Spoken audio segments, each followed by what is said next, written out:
Okay, there we go. Oh my god, how many of these are we gonna do? This is what, the fourth emergency, like third or fourth emergency stream of the year now because some big news broke.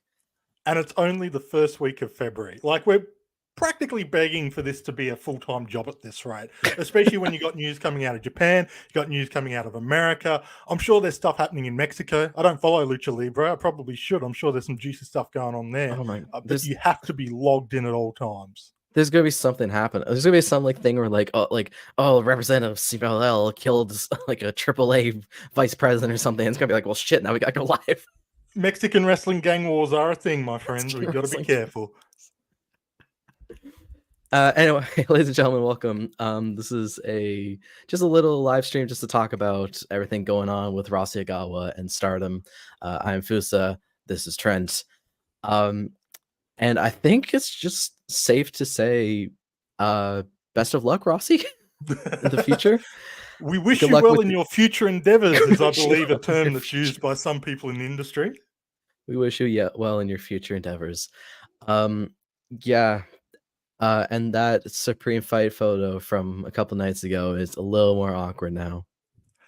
We were talking just before we went on the air, like, it's very noticeable. Everyone sort of paid attention to it. The photo of everyone in the group shot, and then Julia's sort of hanging off in the corner. She's in the photo, but she's perfectly placed for the classic crop job. And we thought that's really handy because, moving forward, she's not going to be with the promotion. You can use the picture with just a bit of cropping. Little did we know that the person front and center of it all, Rossy Ogawa, he's there. You can't crop him out. The best thing you can do is grab like the Stardom logo and sort of put it over his face. Yeah. It's not ideal. It's not a great logo for blocking. Our new wrestling logo, which you can see up on the page, that would be really good. It's nice and circular. It's full. You can put that on someone's face and you're not going to see anything. But as it is, maybe they need a new logo for exactly that kind of thing. Hashtag hats off for Rossy. Hats off for Rossy. So it has been a wild 24 hours for Bushi Road and Stardom. So I think it's safe to say let's just try to start from the very beginning. Stardom released a press statement claiming that they have fired Rossy Ogawa, citing knowledge of his attempt to poach talent and staff. When the news first broke that he got fired, everyone went, "Oh shit!" And then when it broke that he was for like poaching talent staff, that's when there was a lot of like, "But for who?" Because if we're talking about Rossy poaching people for Stardom, well, we knew that. Like, Julio is a big example of Rossy poaching other talent for Stardom. But if they're firing him for it, why are they firing him now? And unless he's trying to get their talent to go elsewhere. What was your initial thoughts when the news first came out that they fired Rossy? When I saw, especially the poaching thing, my first thought was I need like someone who actually speaks Japanese to translate this, because I'm thinking, is this a botched job on Google Translate or DeepL? Because we know sometimes you can't trust those kind of translations, even though it seemed pretty apparent that that's kind of what it was referring to.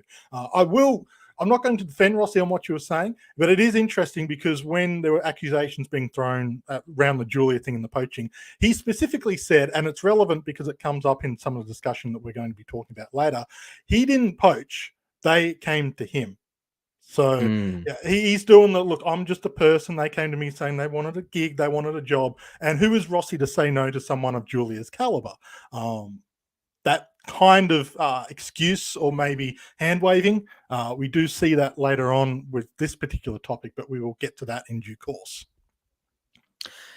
Yeah, just like there's that you actually got me there. I was there's been a lot of talent that came like to Rossy, Julia of course being one of them, that there were not very happy, or Ice Rip was not very happy about that. But on the opposite end, someone who is very happy about Rossy Ogawa's firing is a Mr. Tony Khan. We kind of knew something was going to happen here, because Tony Khan, like, especially at the hour that it dropped, it's prime, like, off the hinges, no one's finding him from AEW kind of situation. He, like, if he'd posted once, I kind of would have been like, okay, cool, have a bit of fun with it, whatever. The fact that there were 3 posts is bordering, and I'm being generous when I say bordering on just kind of like, yeah, lay off it, mate. You're not that funny. But yeah, he got his 2 cents in. He's very happy. Tweets of industrial espionage being dropped, which is a bold claim. But obviously, there were some reports flying early on in this particular situation that may have encouraged him to be saying stuff like that. Yeah. This was also another thing we were talking about on air. We when I first heard the news, I was at work, so I was not aware of the news when it first came out. So when I went on break, the first thing I saw, because I have post notifications on for Tony, because he's the one who usually drops a lot of the matches and stuff. So one of the first things that I saw when I opened my phone on my break was "Bye, Rossy," and I'm just like, "What do you wait? Bye, Rossy? Hold on, what are you talking about, Tony?" And then I looked at the Discord, and it's like, "Oh shit, Rossy got fired." Yeah, he like obviously there's been a lot of discussion for years now in regards to the Stardom AEW relationship, especially with AEW connected with New Japan being connected to Stardom. Everyone's always wondering when's the Forbidden Door opening for Stardom, and for a few Forbidden Doors and other stuff, he would sort of say, "Oh, look, I've tried to get in contact with Stardom, and it's like 6 days before the show, and there was a Stardom pay-per-view," and then you'd get the classic discourse of people bagging on Tony for not realizing that, and people bagging on Rossy for not allowing his talent to go perform elsewhere. It's kind of nice that we're not going to deal with that specifically anymore. It is interesting. He's blaming Rossy heavily on this. Bushiroad had the ability to go over Rossy's head on this. He and Rossy may not be best of friends. They may not be on Christmas card lists. But if Bushiroad wanted to work with AEW on this, Bushiroad could have worked with AEW on this. In many ways, Bushiroad is the problem because Bushiroad were booking 1,500 pay-per-views last year. And so often they happen to fall on days where, ending in a Y, which is when AEW sometimes like to run pay-per-views. Days that end on Ys. That was when Stardom would run their pay-per-views. My wallet knows. If any company out there is running pay-per-views on days that don't end on Y, then you have tapped into a whole new market that you can't let anyone know your secrets about. It's also awkward because a lot of people can't watch those shows. Yeah. It's a whole new market. He's going to want to get on Rossy's Christmas list now. Look, I would love to be on Rossy's Christmas card list. Yeah, Rossy's... I feel like Rossy's Christmas card list would just be like the year-end climax photo every year. And just at the bottom, it's just like, "Merry Christmas" from Hatman Rossy. But it's I hope it's that, but every woman in the photo has Rossy's face photoshopped on. So it's like all the talent is there, but it's just Rossy. Just like 30 Rossy. Yeah, like, I think that would be fantastic. And all of them just with the same like blank, just like... He's got a great Stonewall expression. Blank-faced Rossys. Are the issues between AEW and Rossy the reason AEW was reportedly not interested in Julia? No one knows, but like, you would have to be stupid to not be interested in Julia.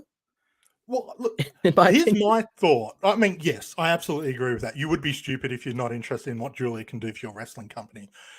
Surely, like, Tony would be more inclined to go for Julia in that case because then he'd get one over on Hatman. Like, if he really wanted, like, to stick it to Rossy for not sharing his talent, he'd just go and poach one of the biggest stars and then be like, ha, ha, ha, ha, ha, ha, I've got Julia.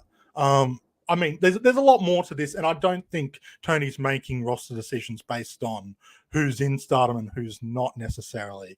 I do just generally think he doesn't feel like Julia was worth maybe expenditure, but hard to say because, like, I would be going after Julia if I was running a promotion. We're in 2021. I used to think he was a Colonel Sanders cosplay. God damn it, Corey. Well, I mean, it's very fitting to be talking about Christmas card lists and Colonel Sanders, given that Japan love some KFC on Christmas. Oh yeah, that's very true. He might be playing as her agent. There's reports that Julia doesn't have an agent, so potentially, I don't know if Rossy is like in a position. I mean, he is now because like it's not like he's working. He doesn't have a job. It's not like he's busy or anything. But like, I don't know if Rossy was actually close enough with Julia that he'd be playing agent? I think they must have a pretty good relationship because when, like, it was like September, October, November, when the initial reports surrounding the Bushiroad issues were coming to light, Julia was like the one person who really spoke up, not only on the issues that the talent were facing, but she made a very express point in those comments to say how much her and the other talent were backing Rossy. Hmm. So obviously, look, they haven't been together for as long as some of the other women in Stardom, but I would guess that maybe Julia feels like she trusts Rossy pretty well based on those comments. Again, leaping to conclusions, don't know anything specifically, but it was noticed by me and other people that she's ragging on Bushiroad, but Rossi's a real one. That was Yeah, paraphrased. Rossy's a homie. Rossy's a homeboy. So once the smoke, I wouldn't say the smoke cleared of Tony. Tony's always fanning at the flames. But after a little while, SRS or Sean Ross Sapp spoke of rumors that Rossy was WWE bound. Mhm. He later acknowledged the Wrestle Observer report that he's not, and followed up with, "I think Dave probably has the right info here," which is not something that we usually hear about Dave Meltzer when it comes to reporting on anything in Japan, really. He, wait, what do you mean David's the right one here? Given some of the stuff that does get reported, but I think with a topic like this, there was a lot of people very ready to go with a lot Mhm. of information. So I definitely feel like, as much as we can laugh on Dave Meltzer for his reporting on Dragon Gate and stuff, I think, there's probably some stuff that he knew. I'm not saying Sean Ross Sapp was hearing the wrong things. It just depends what he was hearing it from. And I think there's a very specific reason for him to then say, actually, Dave's reporting this. I trust Dave's reporting on it. I think there's probably a legitimate reason to believe that Sean Ross Sapp wasn't as confident in what he was hearing, Yeah, especially because he posted as a tweet. It wasn't like releasing this as like a big article that you've got to pay for compared to, say, the Wrestling Observer newsletter piece. yeah, and also it's not really SRS's domain. He's more of like AEW and WWE and like the occasional New Japan story and like a contract or something. But Oh, like other absolutely. than He that, though, relies on some dickhead called Scott to give him a lot of his Stardom information. is it that dickhead? I can neither confirm nor deny. Sonny is Dave's inside man. We already know Sonny is an observer board troll. Yeah, we, if you've seen the forum posts on Twitter, then yeah, you know.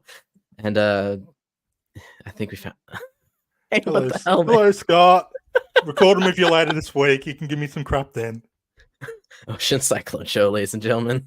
Yeah, The Ocean fun never. Cyclone Show here on the Wrestling Network. You can also hear us Stardom Road on the Count Out Podcast Network every second week. Cheap plug. Cheap plug, cheap pop, shameless plug. So there's gonna be a bit of actual conversation about Wrestling Observer reports, Mm. which is not okay. Cheap plug, which is not something super common with this kind of things. We usually rely on like Tokyo Sports, for example.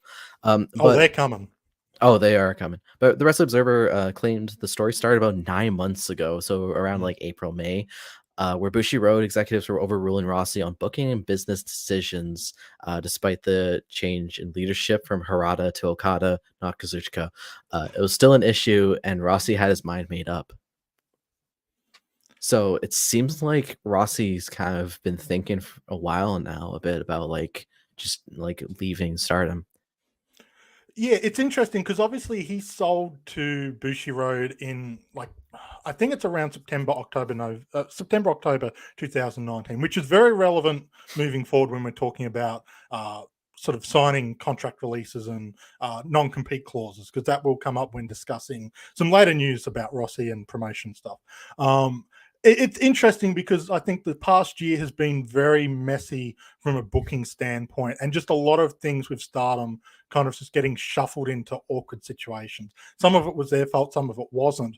But it does make sense when you look at a lot of, if the backstage with the booking and the executive crew, if they weren't agreeing to things, if there was constant meddling and back and forth stuff, I think it does explain why last year was a little bit messy in a lot of ways.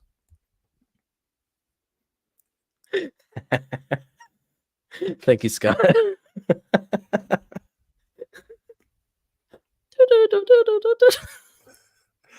Careful, Comrade we're going to get Rossi's head copyright in. struck if you sing that song too far. No, I don't know Japanese, so they can't copyright strike me. I'll be way too far off of the original lyrics. They can't get me. I know the loopholes, Trent. It's an English cover. It's an English cover, even though I don't know the English what it translates to. Only good Bushi Road Boca decision was putting the red belt on Micah. Even then, that was because of injuries. Yeah, well, that's the thing. I guess the argument would be, were they originally putting it on Suzuki after it all? Because it was hard to predict. It felt like maybe they were going the Suzu thing. Micah was definitely the right call. Whether that was Bushiroad going over Rossy's head specifically or not, I don't know for sure. I've heard rumblings both ways. But if it was Bushiroad that made that call, then they made the right call on that, both in how the story was built and in the aftermath. Micah looks like the perfect kind of world champion. Yeah. You will be copyright stricken. That was too good. No, I'm not perfect. No. I'm perfect in many ways. Singing, I'm not. We'll do karaoke sessions after the fact. You put your requests in here. Yeah, well, we'll do a special after hours karaoke stream. Yeah. Super chat, Patreon. Sign up to that. You get one free Fusa song. if you subscribe to the new $10 Fusa tier, you get a monthly. I think it's good. It's worth the money. You get a monthly karaoke cover from me. Oh no!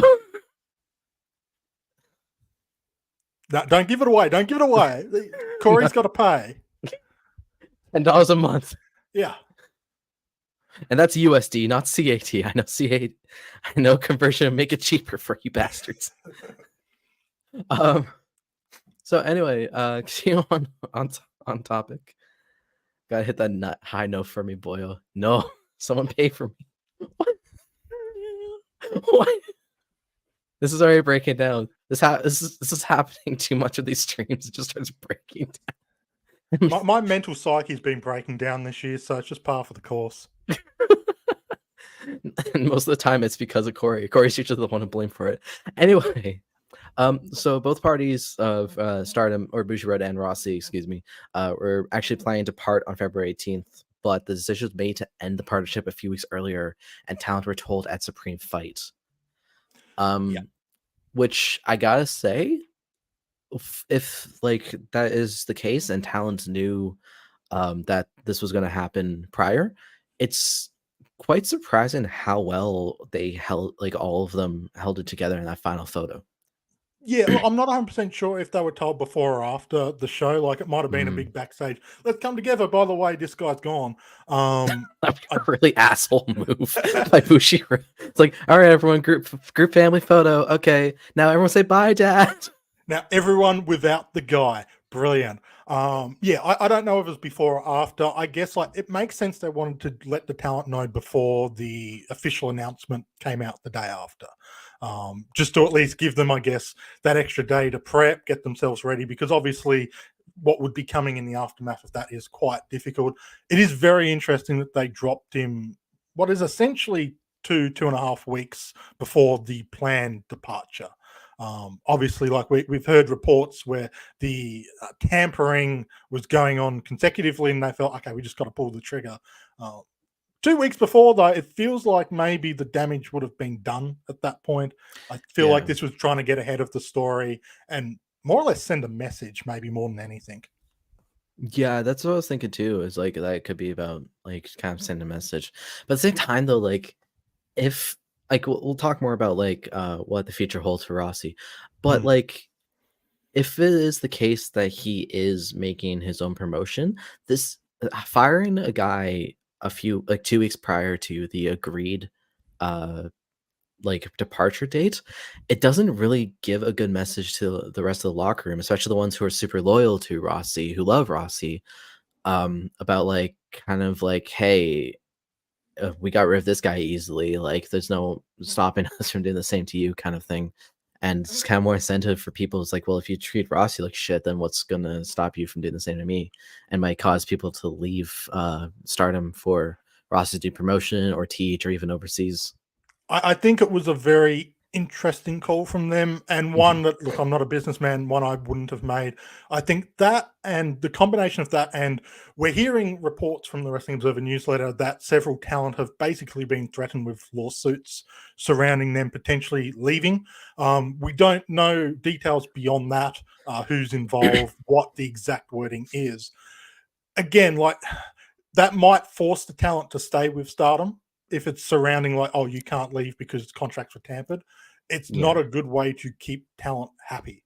And Yeah. given the locker room was already suffering from morale last year from Bushiroad interference, it's a very bold move to then further that kind of situation. Some talent might want to be staying anyways. Some may be staying because the money's going to be better.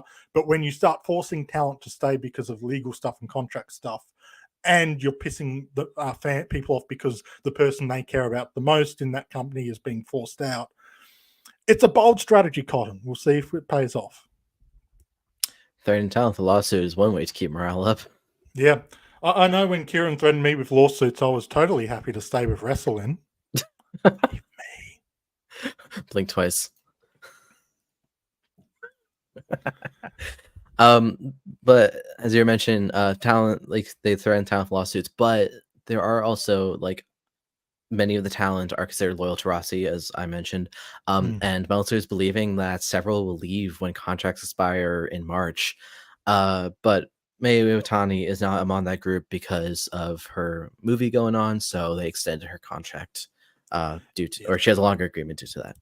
Yeah, we don't know exactly how long that agreement goes for, but when you're talking about Rossi loyalists, there is no one you are going to look at before Mayu Iwatani. She's been with that company from day dot with Rossi for 13 years. Rossi housed her when she ran away from Yamagata and first, made it to Tokyo with not even $100 in her name. So, like, Mayu, in my opinion, she's gone. It's just a matter of when she can legally get out.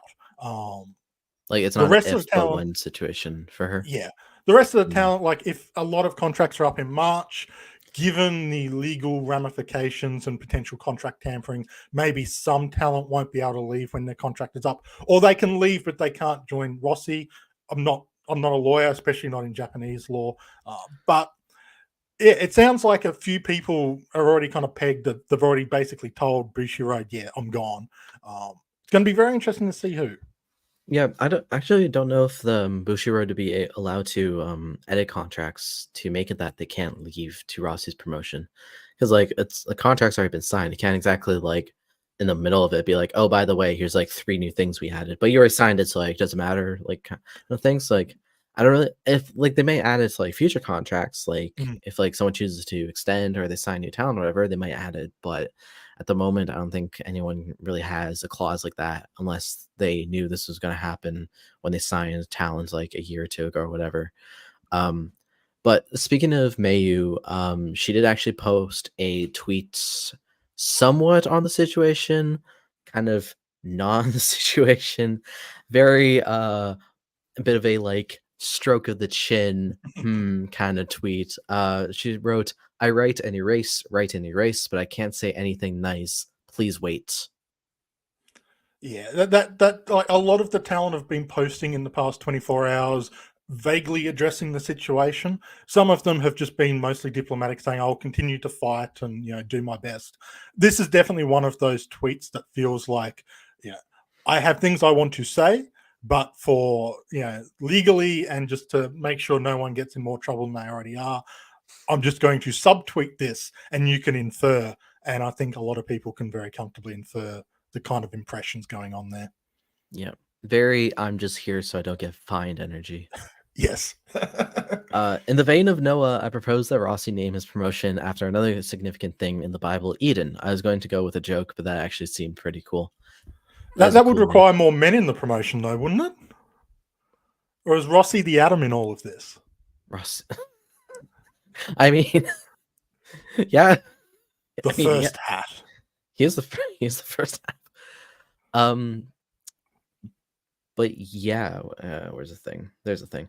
Uh, like you mentioned, threats of legal action taking its talent if they're to leave early, believed to influence Julia's decision to not do additional dates, and Meltzer claims Ogawa isn't going to WWE. Um, So when like WWE kind of entered the conversation, that one's taken, Corey. That I'm sorry to tell you this, but that one's already taken. But when WWE kind of entered and like they kind of like put WWE in the conversation about like that there was a lot of rumors that Rossy was feeding to WWE, which kind of like people were like looking at it like, you know what, kind of connecting the dots with like Kyrie and like the Julia rumors and stuff.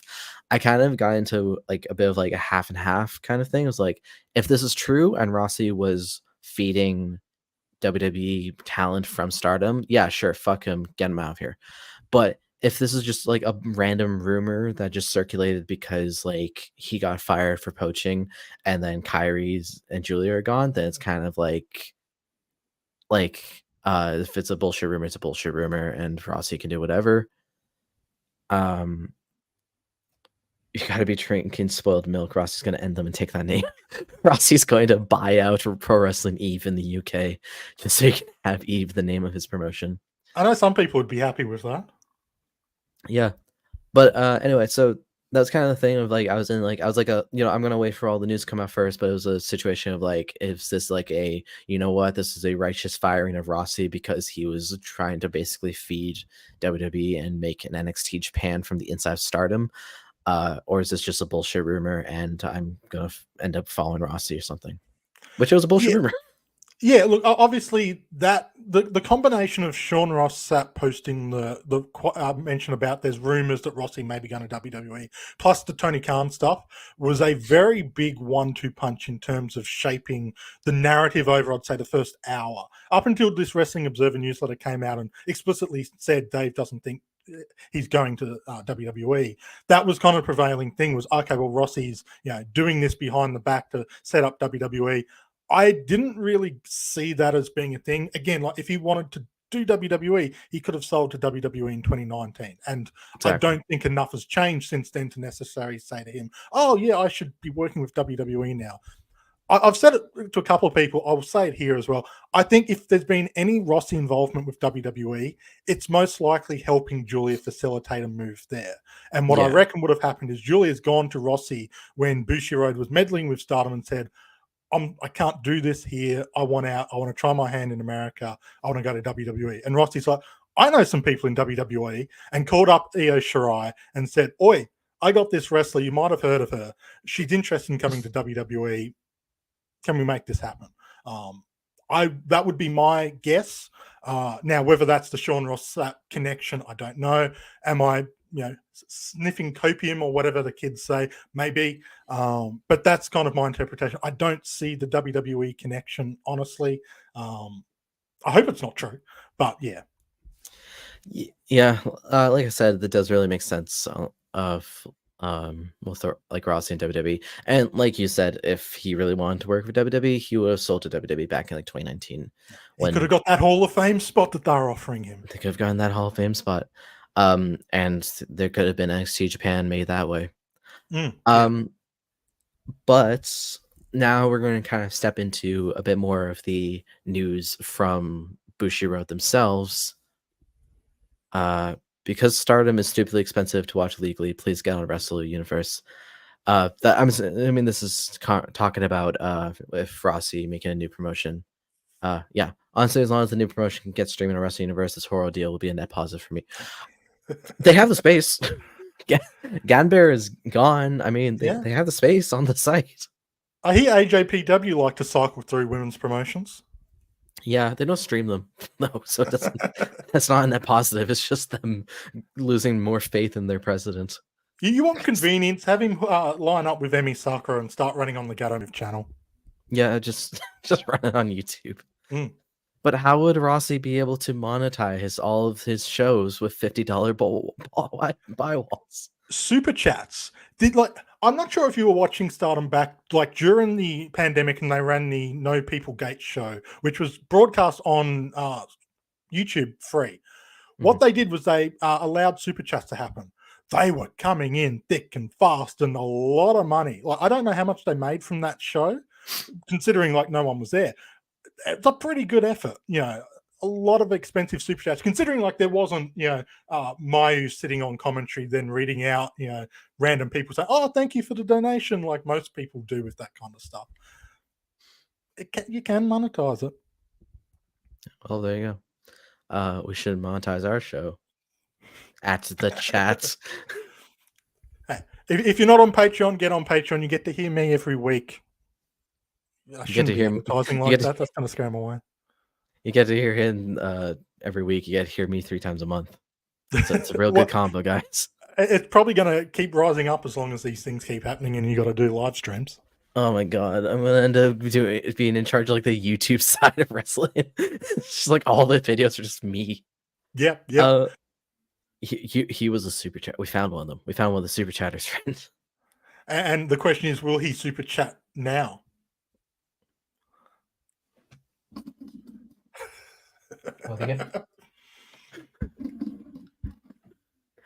We know your Discord name. We have your Discord name. We know you have the money. You're subscribed to the Patreon. You have the role.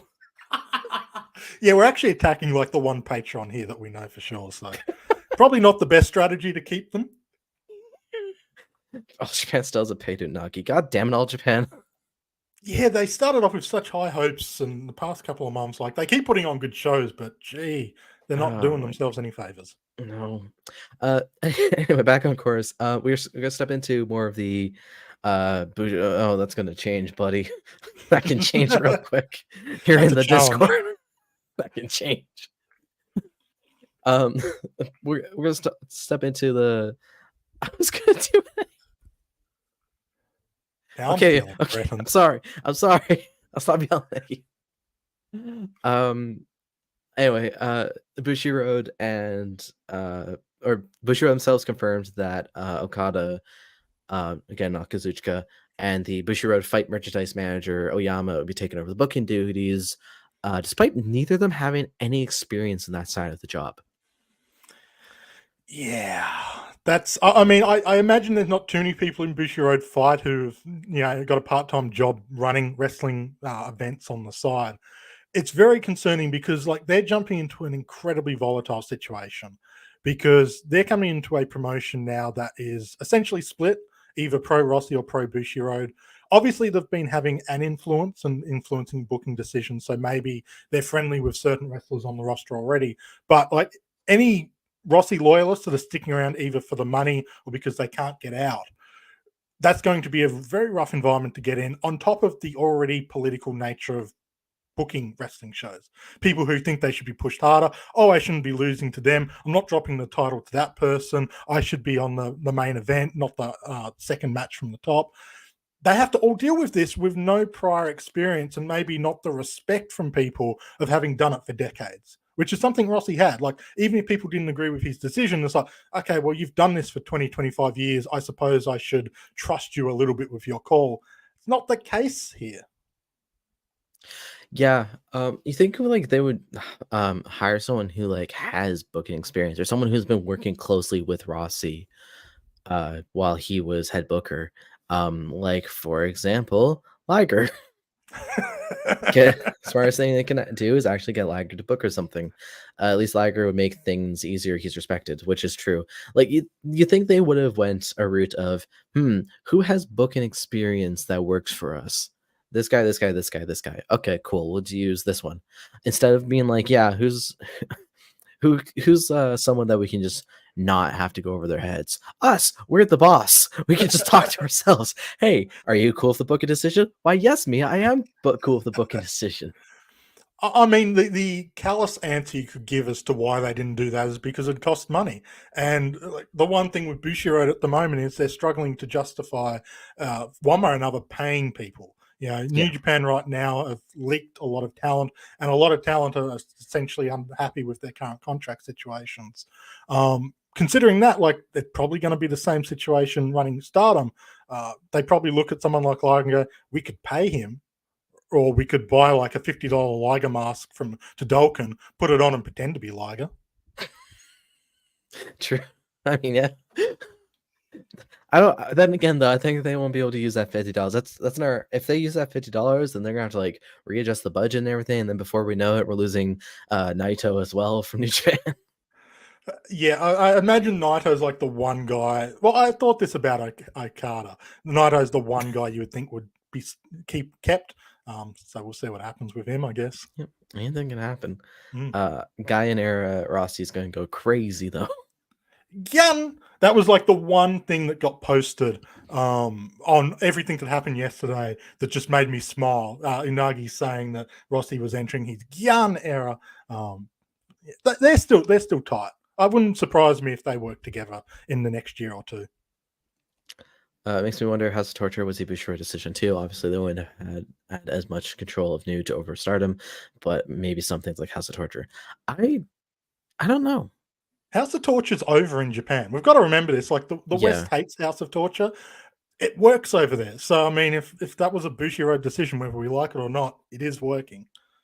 yeah. I think that's just like American fans are sick of House of Torture because they've seen so much of it within like stuff like WWE, TNA, etc. Mm, That's kind of like a thing of like, oh, great, this shit again.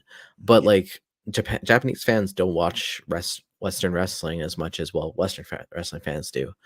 So it's kind of a thing of like that they're not as used to it as we are. We're sick of the House of Torture because we've seen this episode before. Mm. They're like, oh wow, a new season.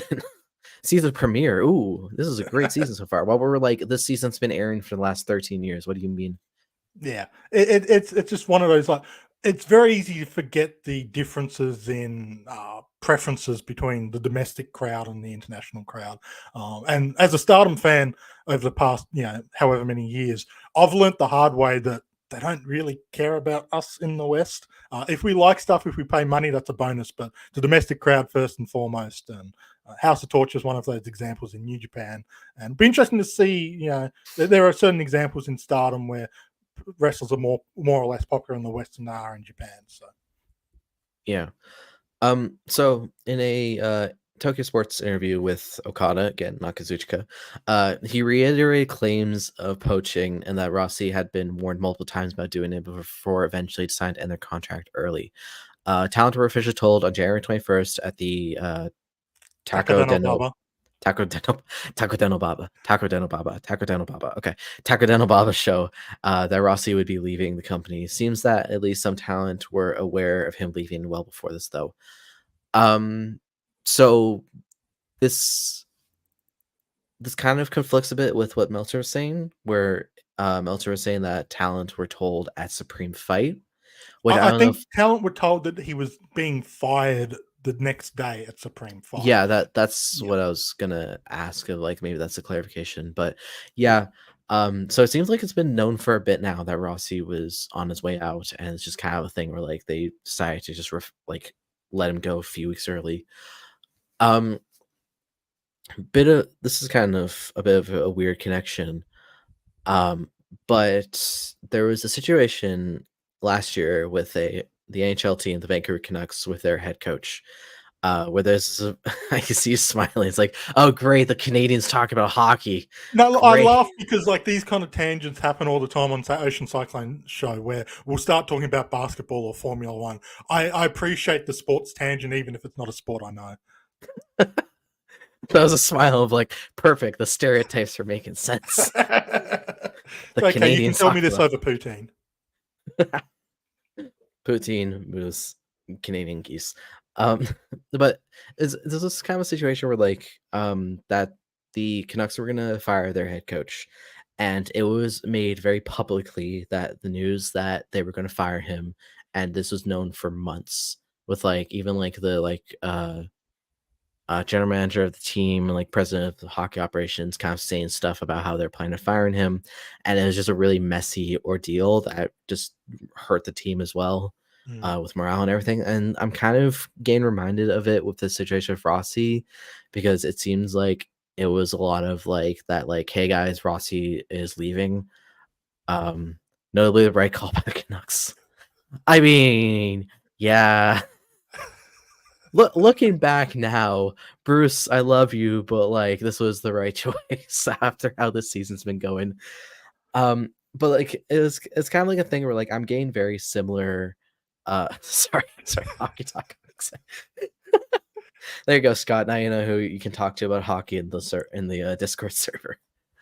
But it's kind of like a thing where like I'm getting a lot of like kind of like similarities and flashbacks kind of to that situation with the stuff going on now with Rossy, but it was like it wasn't made public in like it was with the Canucks. The Canucks, it was like, you know, a whole like this is known by everyone and their mother that we're firing this head coach. With Rossy, it seemed like that everyone within Stardom and Bushi Road knew that they were going to fire Rossy, and then they fired him like a few weeks early. Yeah, it's kind of the situation where like it's not even a case of it sounds like they would have liked to have kept Rossy if he wasn't, you know, cheating things and trying to steal people. But Rossy was just kind of he's old now. He doesn't want to deal with this crap of Bushiro going over his head and doing stuff, and so he just wants to form his own promotion with blackjack and hookers. Whether they've announced that officially to them or whether it was just rumblings backstage, look, with everything that had happened, it would definitely affect morale. You know, that things aren't going right, and the person that they've come into this business basically being taught under is now going to be leaving, whether it's public or not. That is very difficult to deal with, and it is full credit to the talent to put on the shows they have been putting on. Yeah, when things like I know when I've been at work and stuff behind the scenes is going crap, I'm not putting out 100%. I'm maybe working 60%, and that's compared to my normal 70% of effort. So for these women to be going out putting on fantastic matches, fantastic shows, speaks to their professionalism, their dedication, but also just being able to put a crappy situation behind them and entertain the fans. Yeah, exactly. What the fuck? Evergreen message. I'm a Bruins fan, so do you mean that? I mean, we'll find out on Saturday, Scott. We will find out on Saturday. And the only thing I know about hockey are the haves and the have-nots. This makes me happy. This makes me happy. We'll make a connection to Lewis Hamilton joining Ferrari later on the show just for you, Trent. I'll find a way to swing it. Don't you worry. We might be talking about who's leaving Stardom. There's a Lewis Hamilton amongst them. That's true. So they understand. Let's look at this. They understand that many people Rossy may be poaching are champions or top stars, and is seen as a worst case scenario. Even mentions maybe having to close down the company. Yikes. I don't know how much of that is being over the top, a bit flamboyant. Look, if everyone in Stardom left, I'm sure they might have to close the doors at least a little bit. I don't expect Stardom to actually close, even if they lost a couple of big names, because it's a very deep roster. We've been saying this for years. Stardom's got one of the deepest rosters in professional wrestling. They can lose a couple of top stars and they can still put on fantastic shows. The fact that they are worried about top stars and champions leaving, though, and you look at the list of champions in Stardom right now, it's a lot of big names. It's a lot of people you wouldn't want to lose if you can help it. It's going to be very interesting. Again, we don't know come March who can leave, who can't leave, who's contractually required to. We don't know details. We don't know how much Rossy could offer these talent to leave versus Bushi Road, but it does paint a very interesting picture. And for all of the discussion we're doing right now, it's really just the first chapter to what is going to be a year-long saga. So many more podcast streams like this. Oh my god! Yeah, I said as a joke tweet, hyping this up that this would be another minimum 47 emergency streams throughout the year. We might actually be hitting that threshold. That's the March prediction. That's the March prediction. By the end of March, 47 emergency streams. I do like this comparison. Itami is Lewis Hamilton. The red matches, I would say Maya, though, because she's the veteran. She's got multiple championships. But look, I would say Utami is Charles Leclerc. Yeah, they're both in Ferrari right now. Leclerc is the young hot start talent, and Hamilton is the veteran. I was going to say Utami is more like Max Verstappen, but because Utami's actually won a championship. Oi! Now, don't be dissing my boy Charles like that. He is a race winner.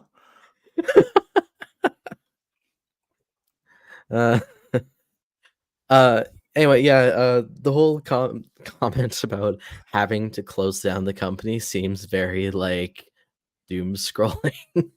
I Yeah. don't know, that seems so over the top about this, where it's ki I don't know.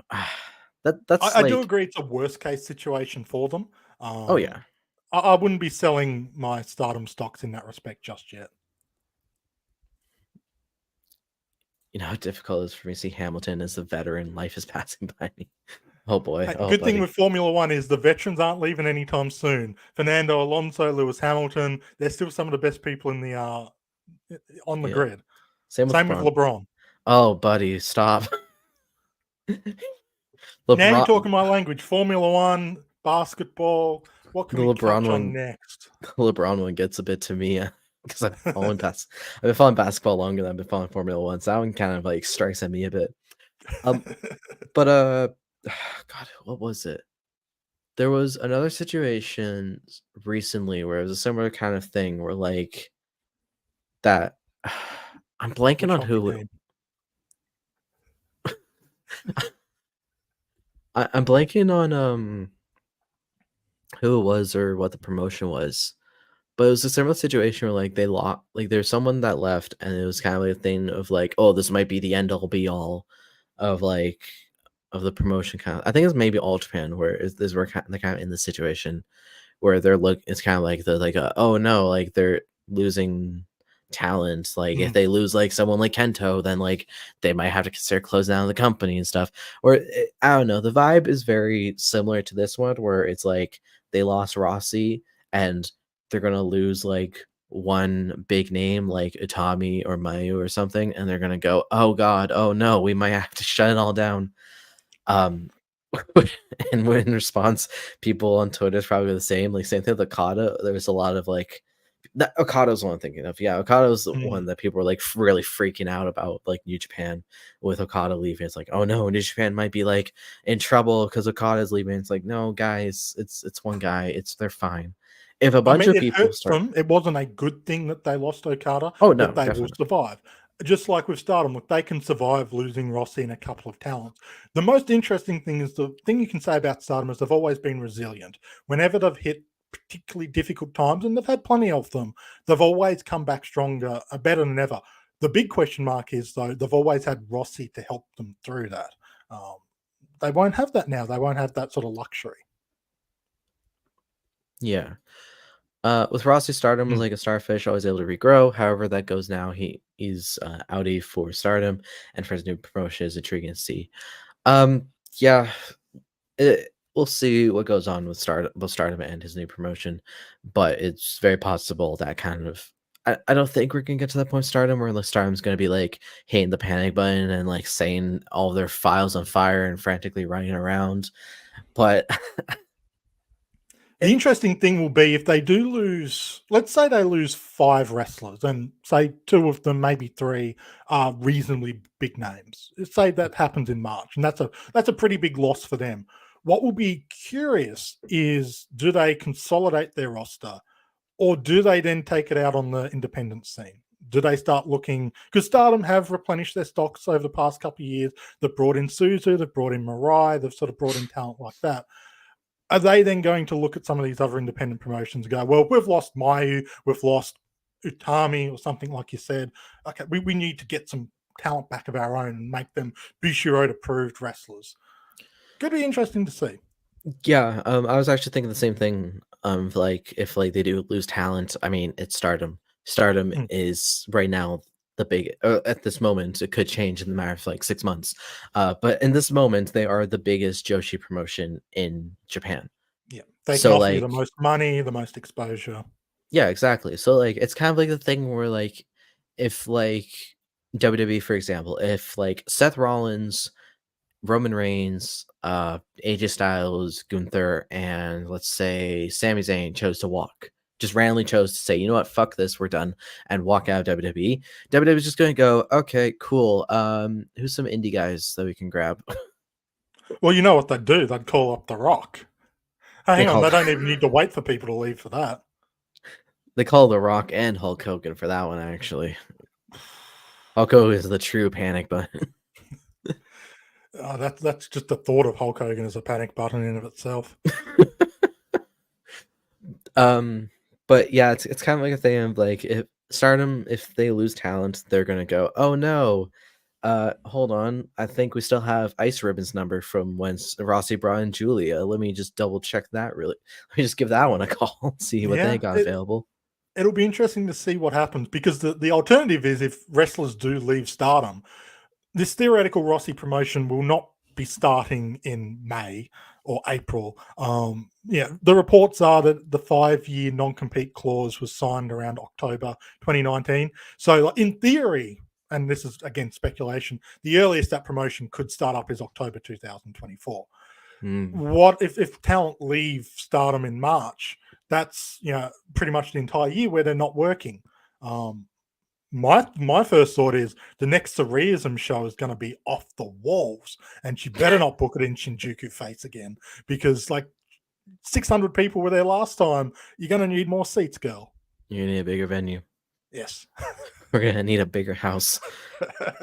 Um, yeah, that's kind of the thing. Is like if Stardom loses talent and those talent want to be loyal to Rossi, then they're gonna work indie dates Yeah. until they get there. So like, there's gonna be like a lot more mention of Sendai shows and Surrealism and stuff like that over Well, I the mean, you course do of have a this. certain wrestler called Anai Takahashi who is heavily invested in a Joshi independent promotion who have like 3 people on their roster. Yeah, that's kind of also another thing. Is like with Rossi starting up a new promotion, how willing is other promotions to work with Rossi? Because like that's kind of the thing you have to think about too. Is like, um, there's a lot of talent that have came to Rossi over the years, leaving their promotions and causing Mm. controversies. How do some of these promotions, like Ice Ribbon, for example, feel about Rossi, and also feel about Rossi doing what he did with Stardom all over again? I think Ice Ribbon probably wouldn't want to work with Rossi No, in particular because obviously there's some very bitter pills surrounding that. Well, I think most of the promotions probably aren't too bad with Rossi, like no. especially the promotion, like any promotion that's worked with Stardom in the past 5 years or so. So you're looking at your Dianas, JTOs, stuff like that, Seedling and stuff. I feel like they would be fine working with Rossi. Um, some might have some bitter pills and stuff, and maybe now that Rossi doesn't have the platform that Stardom was, they might be less inclined to work with him. But for all of the Rossi's burnt bridges here and here, he does also still have a lot of viable bridges. And I Mhm. think the proof of that is in a lot of the talent that have tweeted in the past 24 hours in support of Rossi. Wrestlers like Yuna Manase and Jungle Kiona, Blair Davenport, who is was B Priestley in Japan. Um, People like that. Like it's clear that he's a callous businessman, but he isn't someone that can't keep connections going. Yeah, like he's a callous businessman, but he's a very loving human. Is kind of Yeah. what I get from a lot.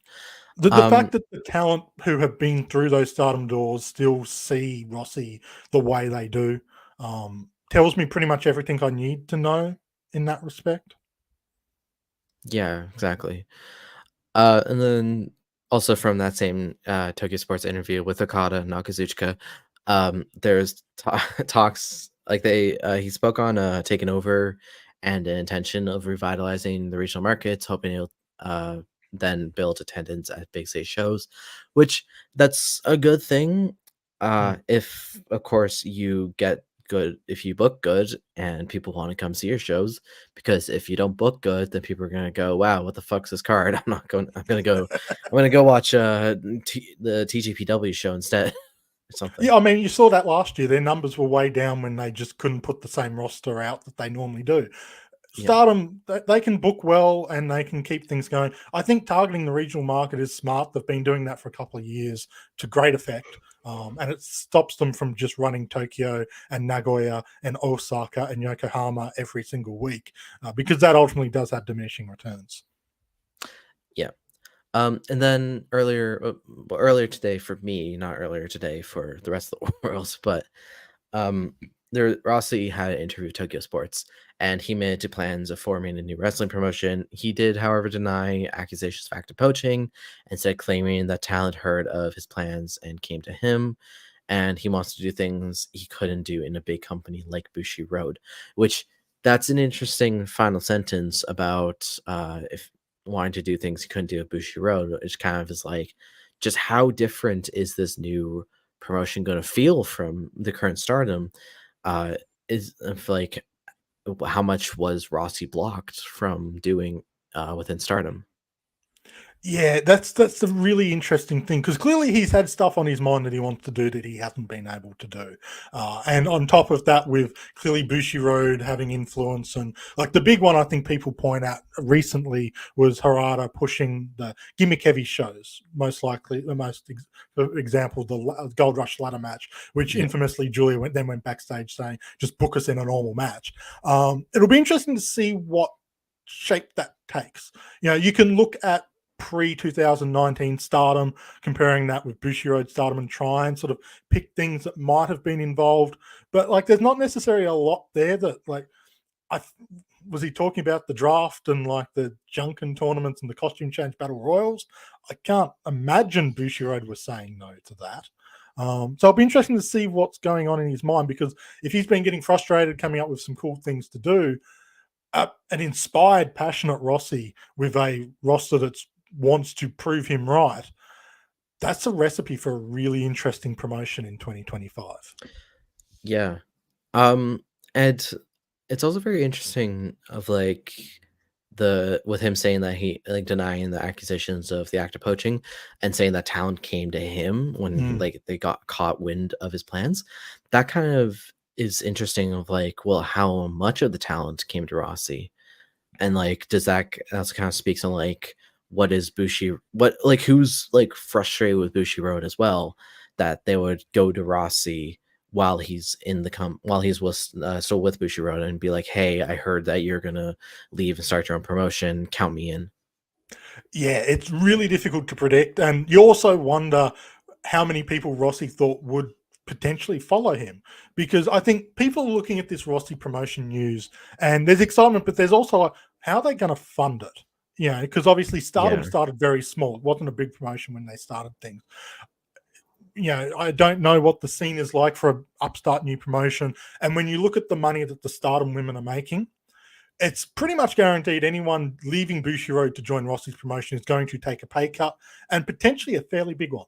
Um, are people coming to him and he go, "Oh, you want to come join me? That's fantastic," and then thinking, "How the hell am I going to pay for you?" Like if Utami's come to him and say, "Oh, I've got your back," she wouldn't be coming cheap.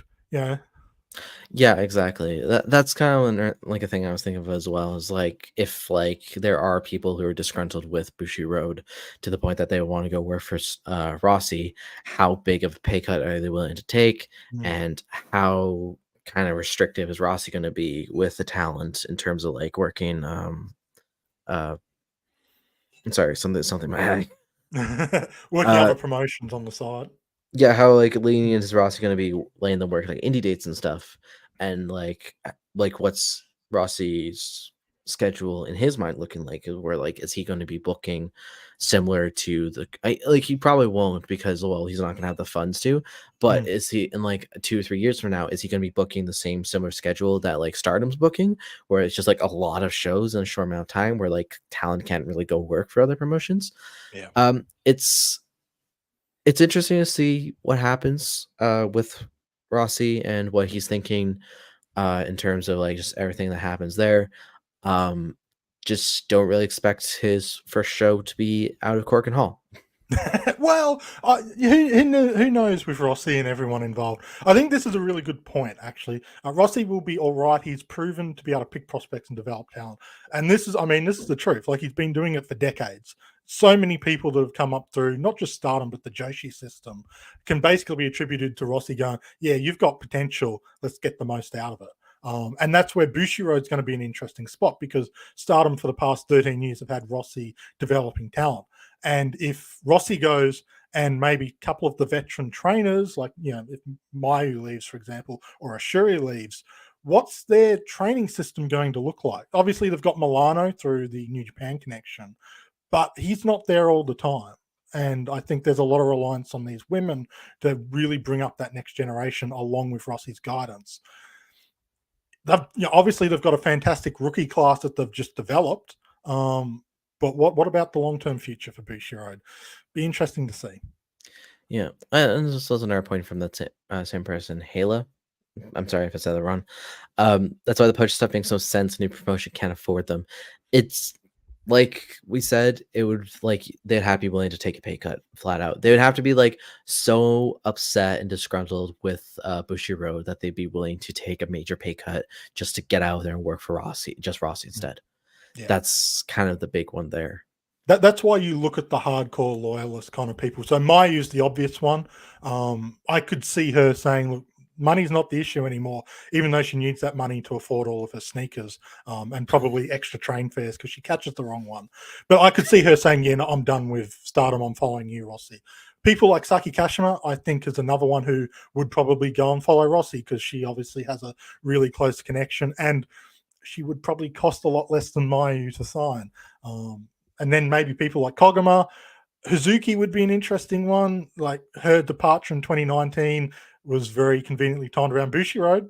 So maybe Mm. she's right or die fully with Rossi on that respect.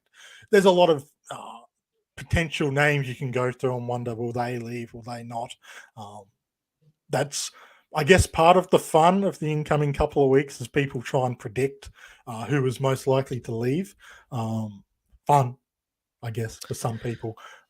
But there's also a big difference between who wants to leave, who would be willing to leave, and who actually will. Because at the end of the day, Bushiroad can offer the biggest contracts and the most exposure. And maybe now that Rossi's out, Tony Khan, maybe they can offer him AEW. Tony gets his wish. Who knows? Yeah, Tony, I think there's like that's one bright side that Tony's looking at with everything. With like A, Rossi's gone, woohoo, and B, like with Bushiroad basically taking over. Not basically, they are Bushiroad taking over the booking side of Stardom. He has just more access to start like getting Stardom talent in AEW programming, and maybe vice versa, of getting AEW talent over there. Just like because, well, I mean, he's working in New Japan. He's had no problem working in New Japan. So like, it's not like Bushiroad's gonna be looking at him like, "Nah, we hate this guy. He's caused us problems with New Japan." Yeah, it's tough to say. As I said earlier, I don't think Rossi was the only reason why AEW and Stardom didn't work Mhm. beforehand. But if Rossi was someone saying, "I don't want to work with him," and they maybe said, "Okay, we'll honor your wishes for now," with him gone, maybe they are more open to it. Um, Maybe Tony can send his talent requests earlier than a week before the shows this year, and it might work out even better for everyone. Who knows? Yeah, and then also, if like there is talent that leaves, like we were discussing, if like a good chunk of the talent leaves when their contracts expire in Mm. March or whatever, um, that's another thing that Stardom can do is they can kind of call up Tony and be like, "Hey, like, can you loan us a handful of women's wrestlers from your side that you're just like not using right now?" It'd be a huge welcomed thing for Stardom. Like, That would be the smartest thing they could do in that situation, I think, for yeah, both parties, because Tony would have to see how popular Mariah May got and Megan Bain has gotten working Stardom, and just how much better they've gotten in the ring. yeah, If he's not using talent that they can loan over there, and if nothing else, put him in Stardom's goodwills so that he can then lean on that relationship further down the track. It makes sense, and then Stardom gets some extra bodies to throw out there during March and April if they have lost talent. yeah, exactly. And also, like same thing could be said for TNA. Like, if they Yeah. have like a few of the knockouts that aren't really doing anything going around, they can kind of just like pluck them out of TNA and pull them into Stardom for a few months. It's not like TNA does weekly TV or anything; they can afford it.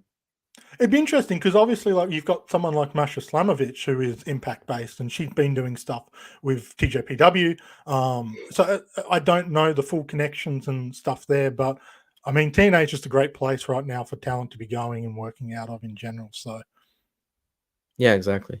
I think with so the tell us, like, where could we learn more about TNA on the Wrestling Podcast Network, Fusa? Oh man, I'm so glad you asked. So, if only there was just a podcast that was specifically dedicated to total nonstop action. Hmm. But instead of action, they had just total nonstop talking. That sounds like something that might exist. I think you're right, Trent. I think you are right. Total nonstop talking. The monthly TNA podcast hosted by me, Steve, and Casey. Wherever you get your podcasts. Yeah. There's my There you cheap go. plug. Everyone's got our cheap plugs in. Everyone gets a cheap plug today. We're handing them out like Oprah. But yeah, it's like Stardom has options. They're Yeah. in. It's kind of like a thing where like if they lose talent, it's not like the end of the world. Like Okada and Akazuchika is saying.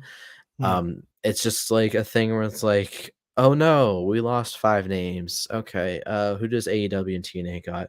Who's currently hot on the independent scene? What are these wrestlers currently doing? Who could get a hold of Chihiro Hashimoto? I mean, if you can get Big Hash in for any kind of dates, that's a good thing. Where's Nene Takahashi when we need it? We need some passion injected into this bitch. Well, Nana is the interesting one because I could see her joining Rossy with whatever he's doing. She could very well be like, "Yeah, I'm not working Yeah. with Stardom anymore." It's I think the worst case scenario for Stardom would be Julia's gone. That's already accepted. If Tam was to leave, for one reason or another, I don't necessarily think she's on the cards to leave. But if they lost Tam or Natsupoi, they're the biggest Mm, hits because they are the most popular wrestlers that they have. yeah. I can I can see it happening, to be honest. Like both Tam and Poi are pretty like seem very close to Ross, especially Tam. I think Tam Mm. is much closer to Poi than well, she is close to Poi. Tam's a lot closer to Rossi than she is to Poi. It's after all, Meltear does feature the great combo of Tam Nakano and Rossy Ogawa. Great EP from the two of them. I don't know what Poi's been up to with her booking decisions over in Stardom though. They've been kind of weird. Cat Poi. Like why She would be. They would be interesting though because of the Bushiroad, the ability for Bushiroad to offer them the CD stuff. yeah, exactly. They're in a much better position to give them space to perform, release songs and stuff. So I'm guessing they stay. But like they are, if I am Bushiroad, they're the people I'm probably going to saying, "We want you here. What do we need to do to keep you in Stardom?" Yeah. Yeah, Bushiroki would definitely be like, yeah, you could go to Rossi, or we can give you a full-fledged studio album. And look, I'd be down for that. I didn't mind the EP. 20 tracks. You just gotta sign with us for Music longer. videos. Music videos. We'll let you use one of your songs as your entrance theme again.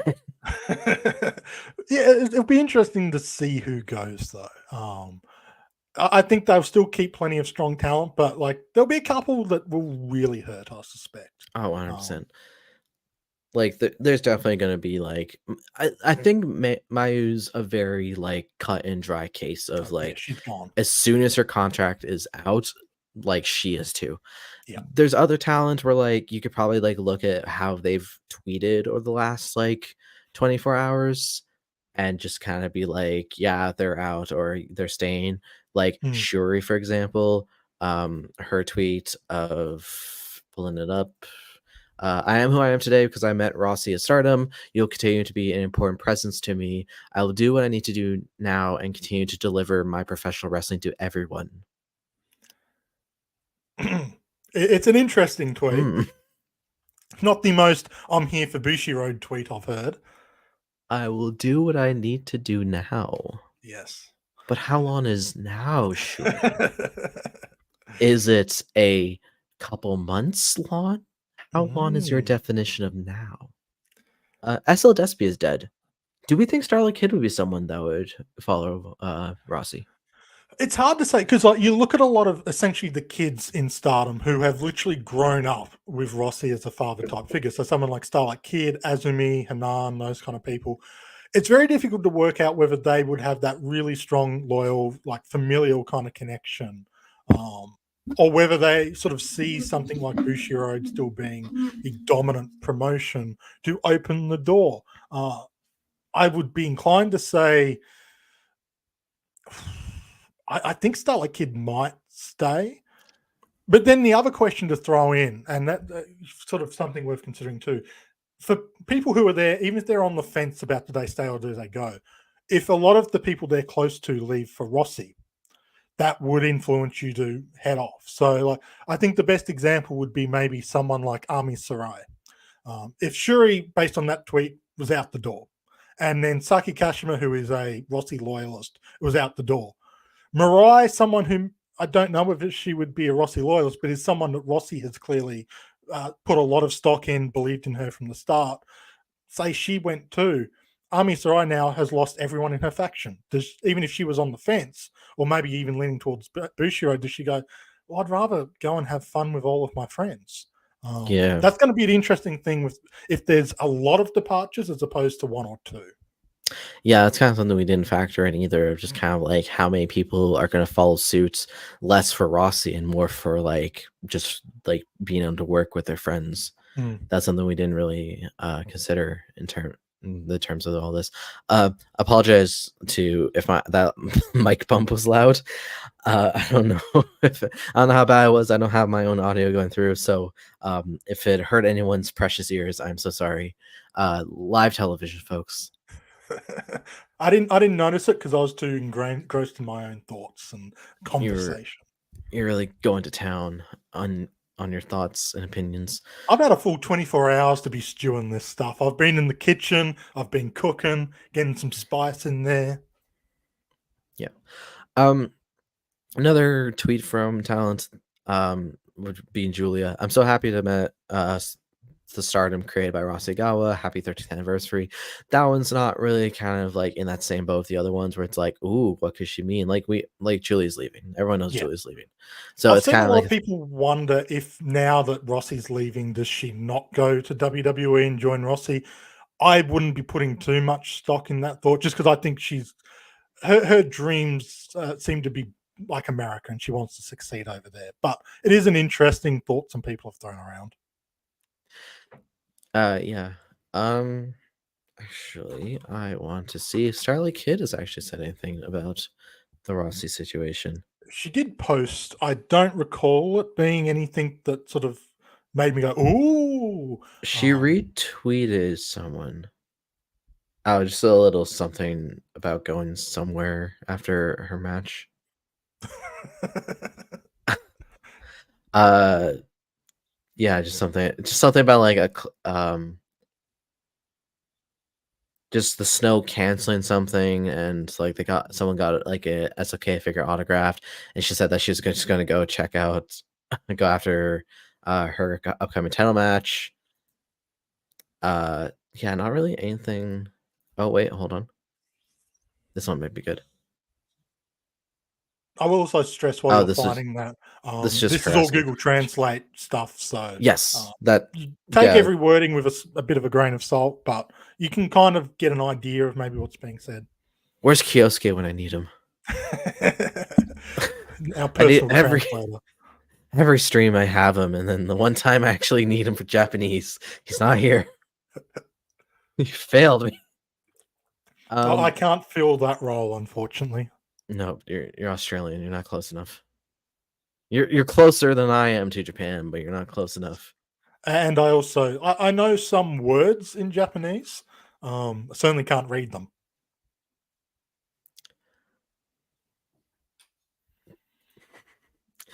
Um, so there was the weekly pro wrestling magazine. It has the photo from the Supreme Fight, Yeah. and it's like Julia's like 90% cropped out of it, and it's just like her head's poking in. So she's just like,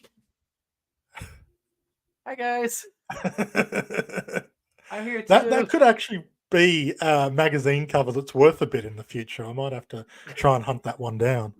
Just, like barely in the picture, Julia. Yeah. Oh my goodness. Yeah, I don't know. Actually, oh, that's actually someone I should see if Tam said anything. I feel like if anyone has said something about the Rossi situation, Tam would be someone. Do we have enough time left in the day to read her thoughts on this? Do we have enough time in the stream to get into Tam lore? Tam Law is a long-winded situation. Luckily she hasn't posted any threads recently. So we She's are still cooking. she's really working on this one. Getting the grammar right, getting the spelling right. Yeah. There's been other comments like Mike has posted, Mina's posted. A lot of it is a bit more generic and just kind of like, I'm going to work hard and do my best. How you want to read into those, you can choose how. Does that mean they're pro Bushiro? Does that mean they're just being diplomatic? You can swing it both ways. That's part of the fun of it. But it is the Mayu stuff or the Shuri ones, which are a bit more fun to sink your teeth into. Yeah, nothing from Tam, which is a little bit disappointing. I was looking forward to reading 3 tweets, with like me finishing reading them, being like, "Oh wait, hold on, there's a fourth." She's still going. She just posted again. Oh no, there's a fifth one. Oh god, Trent, we're gonna be here for hours. But yeah, it'll be the most fascinating part of the next month, really, because I don't know if it's start of March, end of March that those contracts expire. A lot of people have been asking, what does this mean for the Stardom America show? It means some of your favorites might not be there. Who knows what's going to happen with that particular event? And the long-term booking for Stardom will be interesting. Like, I think there might be one or two talents that Bushiroad have always seen in a much higher light than Rossy, and they'll push them, and it'll be quite apparent that they're getting pushed all of a sudden. There might be one or two wrestlers that suddenly don't have a push, and it's like, okay, maybe that was a Rossy project. Yeah. Be interesting to see. Do we think Stardom, like not Stardom, Bushiroad would be petty enough to kind of be like knowing who talked to Rossy and like maybe punish them for it, but like it's not like in a way of like we know you're leaving, but in like a you talk to Rossy, so you're gonna have to look at the lights for the next like 2 months. I guess it depends maybe what they think was said. If someone's just gone to the Rossi and sort of asked questions, I think they'd be stupid to punish that. Because the dangerous thing is if you punish someone too much, especially for something they didn't do, you lose them as well. Yeah. If someone maybe had been working with Rossi and talking with stuff, I could see them getting de-pushed a little bit, but I don't think it would be outright you're losing every single match, kind of the Triple H burial in the aftermath of the clique in New York doing the goodbye thing. I don't think you'd get anything to that degree. The thing that I'm curious about is Japanese contracts in wrestling quite often are only 1 year. Are they going to risk signing a lot of this talent for 1 more year, knowing that that essentially means come March next year, if Rossi's got his promotion up and running and it's looking good, do they suddenly risk losing all extra talent? Or do they actually finally give talent 2 and 3 year deals in part to stop that risk from happening? That's going to be something I'm curious in that we probably won't know because a lot of contract stuff doesn't get discussed. Like the first I knew about all of these contracts ending in March was the reports of all these contracts ending in March coming out yesterday from Dave Meltzer. Yeah, exactly. Actually, one thing we didn't really discuss on is what do we think is going to happen with Mayu and the IWGP Women's Title, because that's supposed to be defended on. I think it's a New Beginning show, February 23 in Sapporo. 23rd. Thank you, February 23rd. So that's kind of another thing that we kind of like didn't really talk about is like, do you think like maybe Bushiroad's gonna try to take the belt off of Mayu, knowing how like loyal she is to Rossy, that they're just gonna try to get off her now, or do you think that they leave it on her because, well, I mean, with all due respect to Mina Shirakawa, do they think that Mina is IWGP Women's Championship material? It's an interesting question for sure. I think like the other thing to factor in, Maya Watani's been on an absolute tear this year. Like she is my personal wrestler of the year because every time she stepped in the ring, she's been going above and beyond. It's almost like she's been wrestling with a mission. They could pull it off her because I think they know that Mayu's about a bigger Rossi loyalist as she can get. But like it depends how much they've got invested in this Mayu movie. They might keep it on her, knowing that she's contracted for beyond this movie. Keep it on her until the movies come out and then take it off her. I think Mina would be a good person to hold the championship. Like, she is a legitimate main event talent. She's someone you can send to America, and she can speak English. She understands English. So you've got that benefit. Honestly, it's a bit of a 50-50 in light of all of this news. Maybe they do take the title off Mayu. I wouldn't want to hazard a guess, to be honest. Yeah, that's kind of thing. It's like when they announced that match of Mina versus May. Why do I keep saying Mayu? I don't know why I keep saying Mayu. Are you thinking Miyu as in Miyu Amasaki, Kevin? Kevin. No, I don't know why I'm saying Mayu. I know it's Mayu Iwatani, but my brain's like Mayu. Mayu. It's because you're on live TV and you don't want to be messing up. The pressure. It's the pressure, Trent. It's pressure. Mayo. I don't know. Maybe it's because I was in Spanish class earlier, and May in Spanish is Mayo. How white are you, mate? It was Spanish, I'm telling you.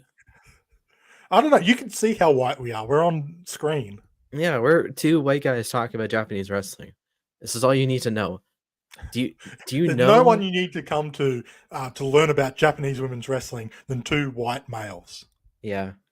Jim Cornette loves us.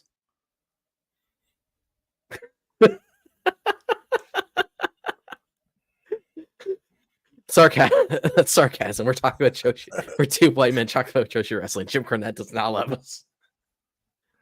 But Jim Cornette doesn't know we exist, and we're thankful for that. Yeah. As I was saying, Mayu Iwatani, when the match got announced of Mayu versus Mina, I was just like, okay, cool, easy defense for Mayu. She's going to hold the belt for longer, and she's not going to defend it for another 3 months. Cool, good for Mayu. Now it's a bit more different. V4, I think this would be V4 now. Vikir, Utami, sure, yeah, V4. V4. Yeah. So it would be V4. It's like, yeah, cool. Nice, clean V4. And then she's just going to kind of carry that belt around for 3 months until they remember that they have that title and book her for another match. But now with the news, it's kind of like a thing of like, it went from this is just another easy win for Mayu, but Mina is going to give her a good match to like, oh shit, we might see a new champion. Like this could end with a new champion. I made the very stupid prediction on the most recent Ocean Cyclone show, which was all about hot takes. And I said that Mayu Iwatani... Yeah, it's a podcast on the Wrestling Network. Wherever you can get your podcast, search wrestling. Exactly. You're doing a better job than I am. On that particular episode, I said that Mayu Iwatani was going to hold the IWGP Women's Championship all year. I'm thinking that one's an incorrect guess. You jinxed it. This is all your fault. I mean, I am known for jinxing things on that episode, on that particular type of show. I made Himika retire last year because I predicted she was going to win a singles title before Micah. This is, oh dear God, this is now the most cursed live stream in the history of wrestling. Yeah, so go and listen to that Ocean Cyclone show episode to find out what's not going to happen in 2024. I didn't predict Rossy leaving Stardom and forming a Renegade promotion. I'll give you that much. I don't think anyone did, to be fair. This is now the most cursed live stream ever. Like you with your cursed predictions, me with my curses of beating wrestlers. Apparently, Royce Isaacs. If you're watching, I'm sorry, dude. I'm so sorry. Yeah, we're keeping you out of Japan for very real reasons. If I meet anyone from New Japan, then say goodbye to them being in Japan.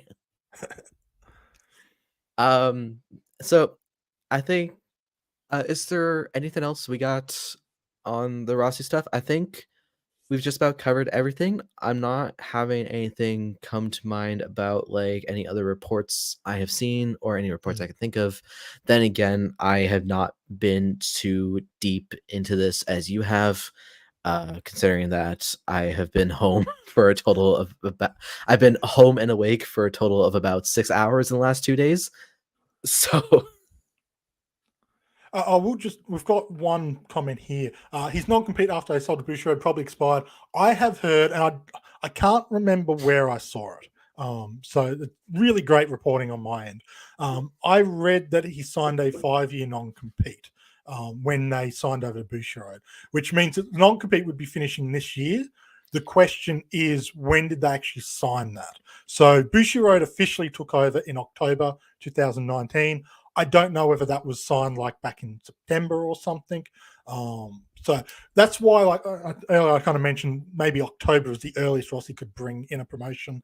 The reality is also he's got to do everything to set it up. We don't know how much has been done behind the scenes, but theoretically, from one random report I saw, 5 years from about October this year.